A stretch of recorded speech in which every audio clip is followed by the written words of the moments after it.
After a tough loss against Memphis Friday night, the Ole Miss soccer team bounced back with a huge win on Sunday.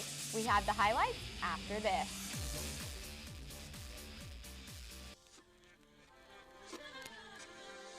Welcome back to a new season of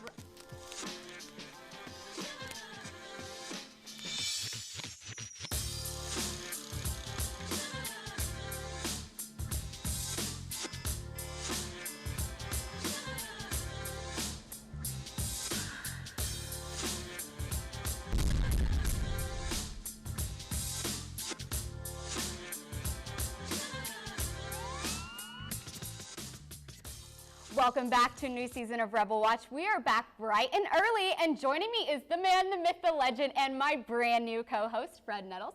Fred, are you ready to dive into this weekend's games? Oh yeah, Kelsey, this is going to be a great weekend of games. All right, well, let's get things started now. The Ole Miss soccer team took on Lipscomb last night. Could the Rebels pull out the victory? Let's roll the highlights.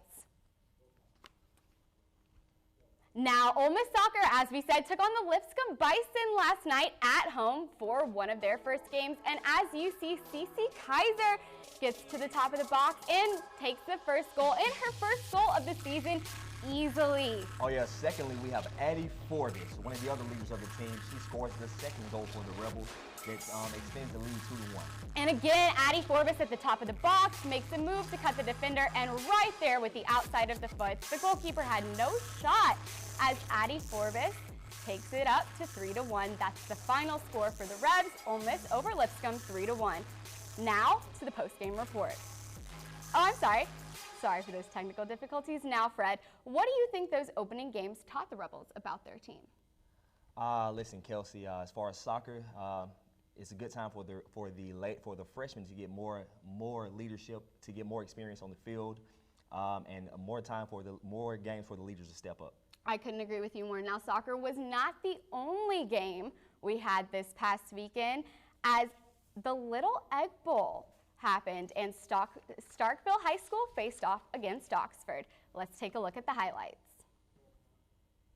Now, as I said, it's the Little Egg Bowl. Starkville came to Oxford. And you see Coach Hugh Freeze watching some of his future Rebels right there from the sideline. Oh yeah, here we have four-star linebacker Willie Gay out of Starkville High School, who's an Ole Miss commit, as well as Devin Rocket, who's a three-star cornerback from Oxford High School. Now, KJ Lawrence gets things started off for Starkville with that 9-yard touchdown run. A little bit of a celebration to get things going there. Oh yeah, Kelsey. Here we have J.R. McClure with a 77-yard bubble screen pass touchdown to Brandon Flowers. Look at him elude all the defenders going upfield for the touchdown. They're not going to catch him, and he goes to the end zone. Now, Willie Gay, as we said, is an Ole Miss commit with the big fourth down stop for Starkville, and he's throwing up the land shark. Oh yeah. And here in the second half, we have J.R. McClure with a 58-yard touchdown pass to Brandon Flowers for the first score of the second half.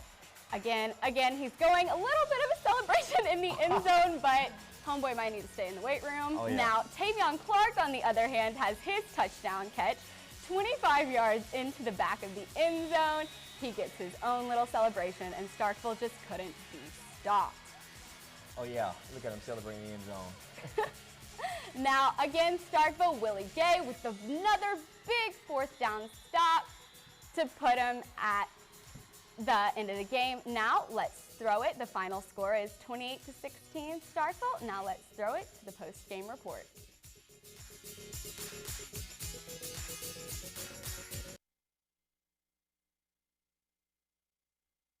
Welcome to the RebelWatch post-game report. I'm Jacob Duke here with Starkville linebacker Willie Gay.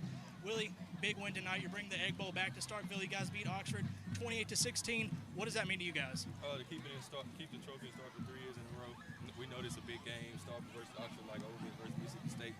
We know we're trying to win it every year, play it, and so that was big for us. All right, you got a lot of big stops on the defensive side of the ball. What was key for you guys in this game on defense? Just to make huge plays like that. That was like the best drive ever down there in the red zone. That really set the tone for the rest of the game, even though it was in the third and fourth quarter. So that really helped us out a lot. All right, thanks, Willie. That's all for the RebelWatch postgame report. Final here from Oxford, Starkville 28, Oxford 16. For RebelWatch, I'm Jacob Duke. And staying on the gridiron, highly recruited Cam Akers and the Clinton Arrows took on Ridgeland last Friday. Let's roll those highlights.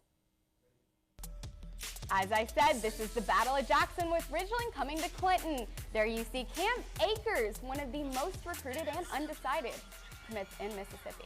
Oh yeah, here we have the Arrows facing the Titans at the newly embedded Arrow Field. The Arrows took a quick lead against the Titans with a 70-yard halfback pass from Cam Akers to wide receiver Darius Mayberry. And this is later in the first quarter. You see, they took a shot at a touchdown with Akers. He makes it to the back of the end zone, but that one is coming back on a holding call. Oh yeah, the fans didn't like that at all.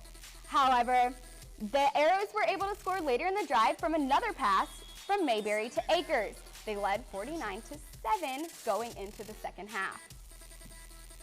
Now this is second string QB Walker Birchfield, who played a majority of the second half. As you can see, it was a blowout. Let's go to the post-game report.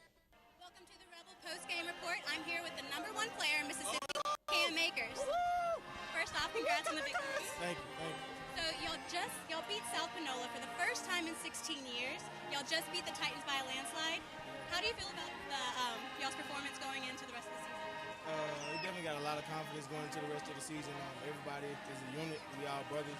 And, we're going to take it one game at a time. We're going to keep it level head, and we're just going to continue to play. Where would you say all of this motivation stems from? Kind of taking a setback last year amongst each other. A lot of people kind of think we didn't, but amongst each other, I feel like we took a setback. But this year us seniors for sure, we got the team together, and we got everybody a brotherhood. Well, thank you. I'm Danielle Ora-Pazer for RebelWatch. And when we come back, I had a chance to sit down with SEC Network host Dari Noka to talk a little bit about the state of Ole Miss sports. We'll be right back.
A writer's home, a storied landmark, sanctuary for knowledge and history, a profile in courage preserved, opening doors, hearts, and minds, always game for tradition and hospitality. Oxford, it's our character that will carry you away.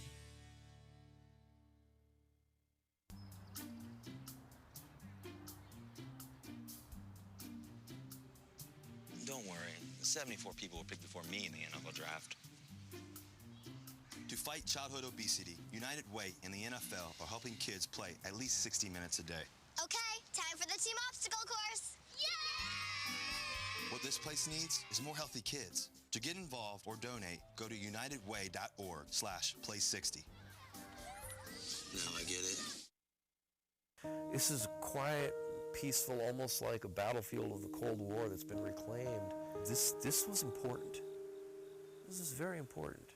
And one of the reasons why we haven't had a nuclear war. Mississippi was known, Mississippi, Louisiana was known really for its salt domes. They were just beginning to develop them pretty extensively.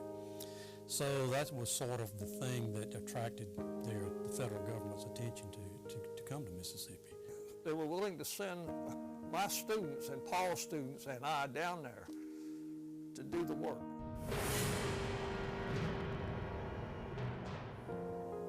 And they lied to us.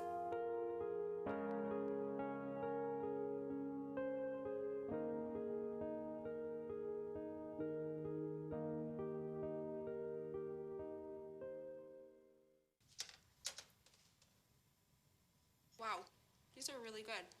You act surprised.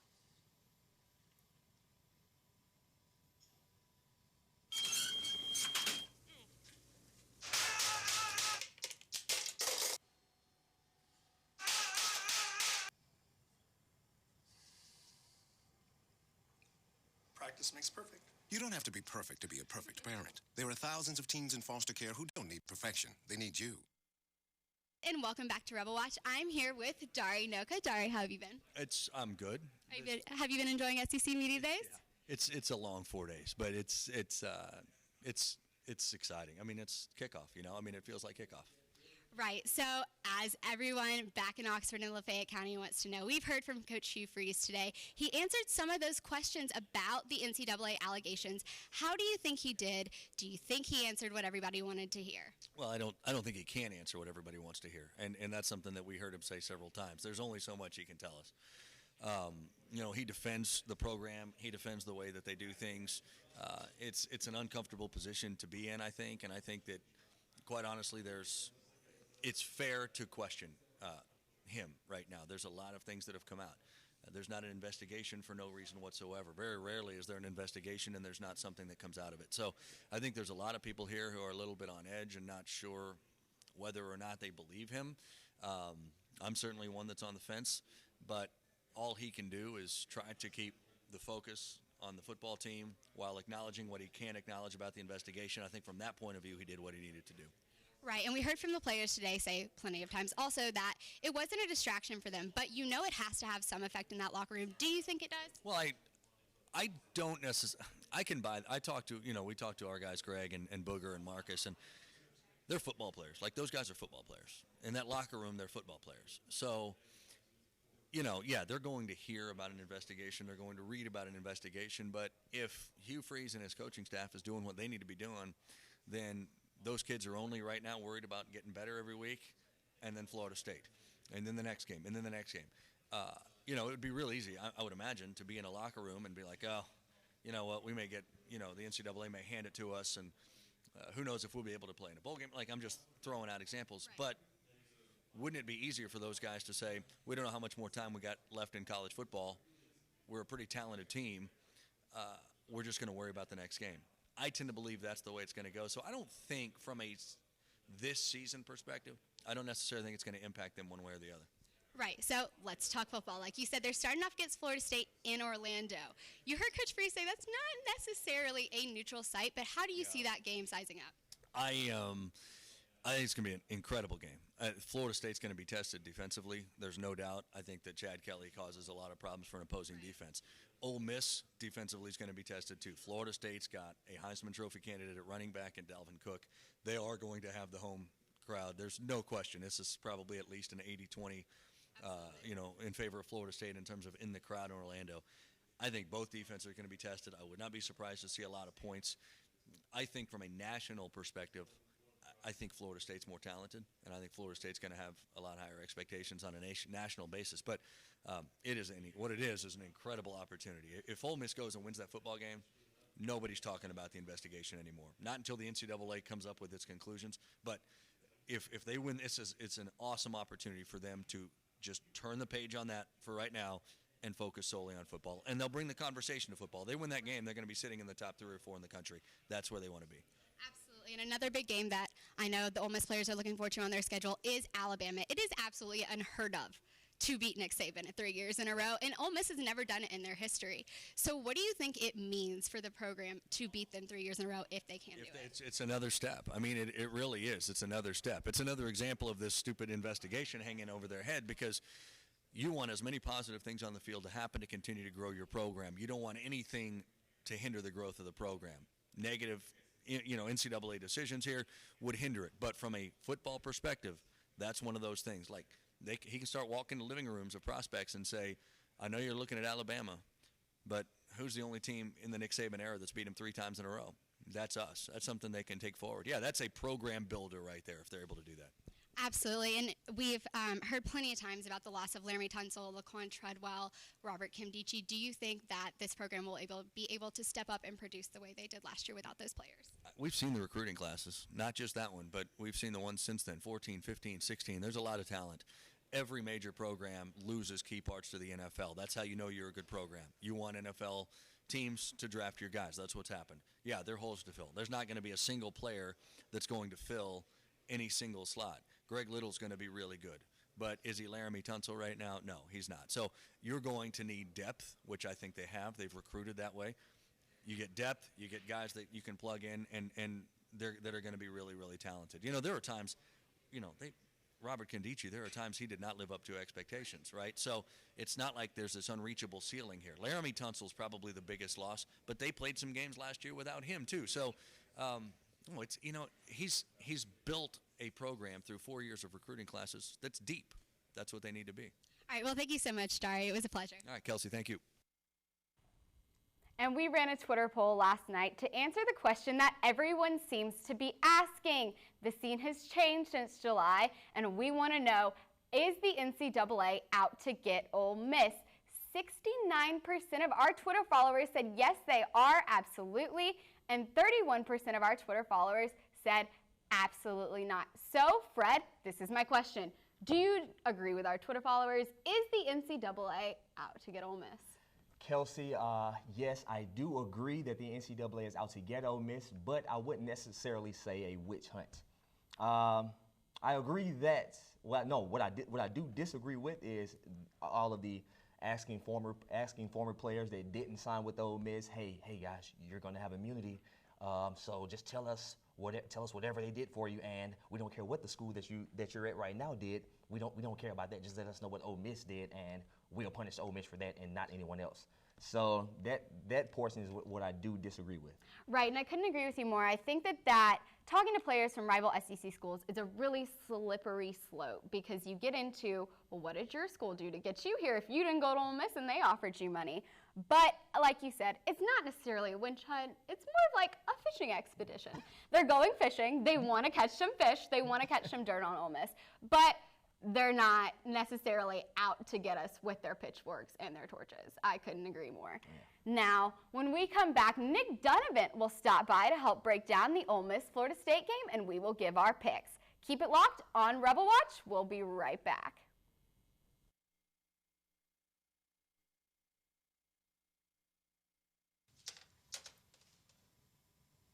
Wow, these are really good. You act surprised.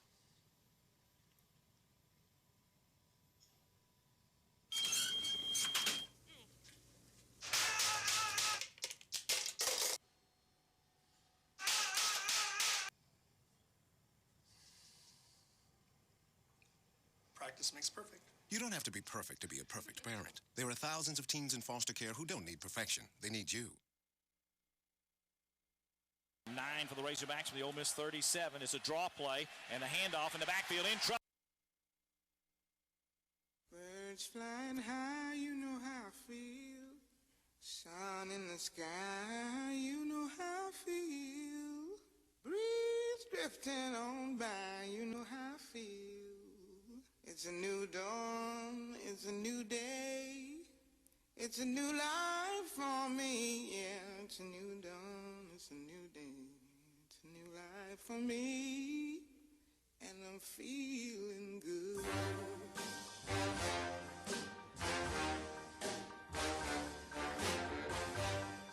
This is quiet, peaceful, almost like a battlefield of the Cold War that's been reclaimed.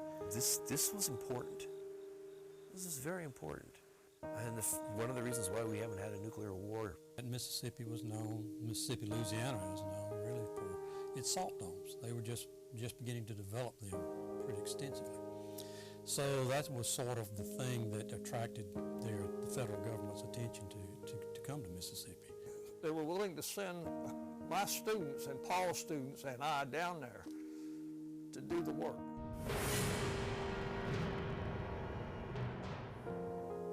And they lied to us.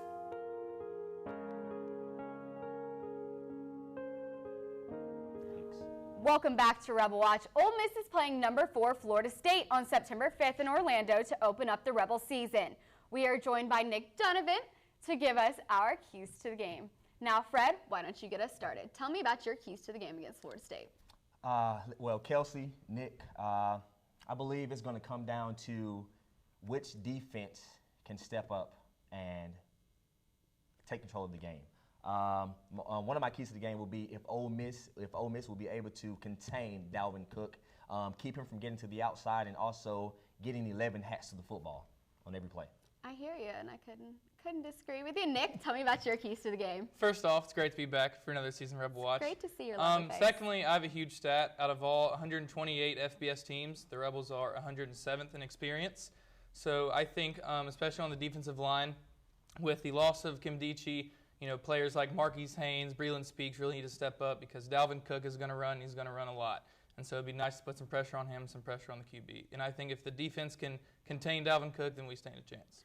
Right, and you were talking about some inexperience, and the inexperience I want to talk about is on the offensive line. My giant question mark is right there with Greg Little, because you did play 7 games without Laramie Tunsil last season, and we know Chad Kelly absolutely has the ability to go off on Florida State, but are you going to have the protection around him? Greg Little is a grown man body and a little baby face. He is an 18-year-old kid, and I'm interested to see how he will play in his first SEC game as freshman. I think that if you can protect Chad Kelly, then you have this game, but I don't know if you'll be able to. Now, defensive play. We want to talk about our picks. It is our favorite part of the show, and like I said, we're going to pick the winners of this weekend's game, and with it right around the corner, all eyes are on Orlando. Fred, it'll be a good game with the Seminoles and the Rebs. Who you got? Well, Kelsey, whenever I'm in doubt about picking a team to win, I always go with the best player on the field at any given moment, and that player is Chad Kelly. I hear you. So I'm going to go with the Ole Miss Rebels, beating the Florida State Seminoles 38-17. I hear you. Nick, give me your pick.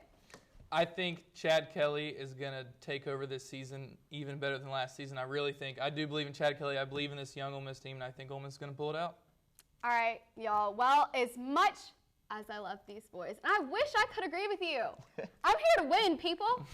All right, so I'm taking the Seminoles. I think the Rebs are young, and they have a lot of drama going on off the field that I honestly believe is a distraction. And to be honest, I think Florida State is just the more talented team. I'm sorry if you don't feel that way. Swallow it and get over it. We're going to be fine, all right? So I'm taking the Noles 27-17. We'll see you in Orlando. Over the Rebs. Oh, yeah. I'll see you there. I'm still confident in my pick. I'll see you there. Yep, all right, we'll Donovan? be there. Okay. Now, that's all we have for you on this week's episode of the all-new Rebel Watch. You can watch us every Monday morning at 9 a.m. and follow us on Twitter at @Rebel_Watch. Have a good week, and thanks for watching.